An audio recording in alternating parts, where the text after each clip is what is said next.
This is an OMAD day one check-in. So the reason I'm choosing one meal a day as a means of a diet is because mostly I've tried to do calorie deficits with 3 to 4 meals a day in the past, tracking and doing all that good stuff, eating a balanced diet, not necessarily doing keto, carnivore, or veganism, or vegetarianism, whatever kind of application and eating style. I'm more so am focused on just protein, carbs, and then fat in that order. That's how I respond to it. I think that's the best if you're trying to do more movement as well. Carbs are a good source of fuel and all that, but I've always found that with traditional calorie deficits, they just do not. I tend to eat at maintenance, or I just tend to be hungry all the time, and I'm always focused on food. And I have to plan a lot more food. I have to plan more meals.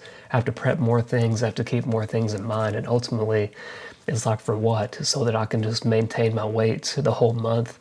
That's pretty much been the story. And I've always found success on doing any type of style where you're limiting the amount of consumption that you have, that you're limiting the room of error that you're having in with the diet. And I feel like some people may relate to that, some may not. I understand there's the high volume method of maintaining just being able to eat whenever you want to, 3 meals a day, and having high volume foods, but that's just not part of what I enjoy doing. And they always say the best way to do things is to find a practice that is sustainable for you, and one meal a day is sustainable enough not to do for the rest of my life, but enough for me to accomplish my goals here. So what diet am I choosing on OMAD? Purely balanced, just having most of my meals being protein forward, making sure I'm finding a minimum threshold of protein to get in, and that for me I believe is about 120 grams, or somewhere between 100 to 120 within that small window of time, about 2 to 3 hours that I'm allowing myself. Usually in the evenings is when I like to eat because I like to go to bed full and not hungry. So what kind of movement am I doing? Making sure I'm getting about 8,000 to 10,000 steps a day, moving my body throughout the day, and having every other day be a means of strength training either in the morning or at lunchtime. I get an hour lunch, and sometimes I work from home, sometimes I'm at the office, and I have a gym close to my office, and I have a gym in my apartment, so there's enough equipment down there for me to do some calisthenics and dumbbells and some Smith machine stuff to get all of the main muscle movements in there. I'm doing about 2 sets each for most of the major muscle groups, and yeah, it's just enough to kind of maintain and make sure whatever I'm losing is purely fat, maybe some lean body tissue, because I imagine this will be a rapid way of losing body fat, but we'll see. So how long am I going to be on this diet? I'm going to be on it until I'm satisfied with how I look. Okay, I'm not really shooting for a weight goal. I do currently weigh 167, or I weighed 167 yesterday. This is my note card for the notes that I took yesterday while on it, because yesterday was my day one, right? My goal weight, I mean, if I had to put a number on it, maybe 140. My height is 5'9", I believe. And yeah, that's just kind of something I keep in mind. But currently, I have a lot of muscle. I mean, I don't have a lot of muscle. I have built a reservoir of muscle over the past 2 years, enough for me to kind of reveal something in between there. And just really, the ultimate reason of why I'm trying to do this is to get from 19% body fat down to about 12 to 13 and just kind of see what that looks like for me. And just to have a base for me to build more muscle upon as the years go by. Because I've always had love handles for that's just been my story, dude, for a whole decade. Just to give y'all a background, I lost about 100 pounds as a teenager, and I was able to do that through keto, but I did not train my body. I didn't do any muscle building or anything like that.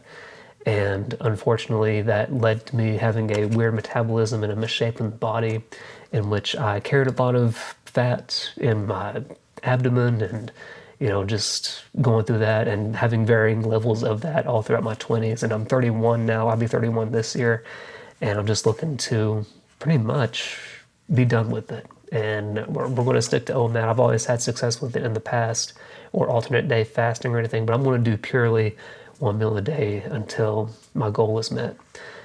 So going through some notes that I took down yesterday, the way that I'm maintaining consistency and getting through the hunger pains and all that is by having a large purpose and doing something throughout the day that is outside of work. And that is reading and taking notes on what I read and making videos on it. So you'll see videos that I post on this channel related to what I've been reading and what I can extrapolate and try to give some value to the viewer out from that. But I walked and read for about an hour in the morning and about 5K steps just around the apartment, just with this Kindle here. The book that I read was The Way of Excellence, and I just finished it up this morning. And yeah, that's mostly what I'll be doing just to maintain my mind. And luckily I have a job that's, something I can read while doing. And yeah, I had a hunger pain at 8 a.m. yesterday. And I wrote down, I will eat lentil and bean chili with eggs in the last chicken thigh and cabbage meal prep with yogurt fluff. And that's exactly what I had yesterday. So like I said before, a lot of my meals are protein forward: lentils, beans, eggs, chicken thighs with cabbage and broccoli and onions, and then a Chobani yogurt with kind of the protein version of it, less carbs in it, with some whipped cream cheese and zero sugar whipped cream, I think it is, or whipped, whatever it is. Yeah, I think it's called whipped cream. You get it in a tub, right? And now, I had that a bit too late, and it caused some indigestion. I have a note down here saying I had it a bit too late, and I had trouble falling asleep. That could also be due to the green tea that I had about 4 o'clock, I want to say.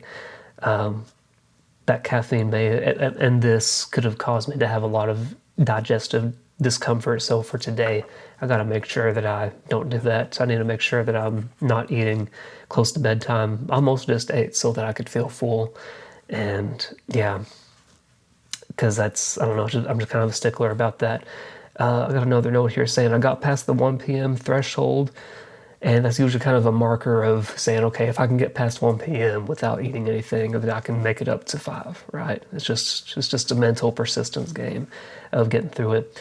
And I got a note here saying I've not really been hungry or hurt hungry since 1, and it's 5 o'clock now, about to eat at 6 to 8 p.m., and that was the truth. Although I went from 6 to 8:30, and yeah, pretty much, and I did walk as well, so I could help with digestion. And another thing I did, I read that you can have lemon with water or lemon infused water. I just squeezed a lemon and had some water in there with some stevia and kind of drank that before I ate so that I can prime my stomach for digestion. And yeah, so yesterday I weighed 165 and I'm now 167, and I now weigh 165.2. So still considered overweight, but yeah, just having these on here as a means to ultimately prove that OMAD is pretty good. It's pretty ideal. I'll be trying to market this as a routine for people that are desk bound. Kind of like myself, I'm a desk-bound worker, and I'm also a health coach, so I'm just kind of putting this channel on here as a means of just accountability and showing people what it's like, and ultimately I'll show a before and after that I achieved my goal. I'm very confident that I'll be achieving my goal because I have a system, I have a way of doing things, and it just comes down to things that you can repeat day in and day out, and OMAD works for me. It helps put me in a deficit, and I know with steps it'll increase that deficit, and with training the muscles it'll keep the muscle, and just the game is just mental persistence from there on and navigating the environment. And I'll talk more about that in a future check-in. So yeah, other than that, that's all I've got to say. Thanks for watching.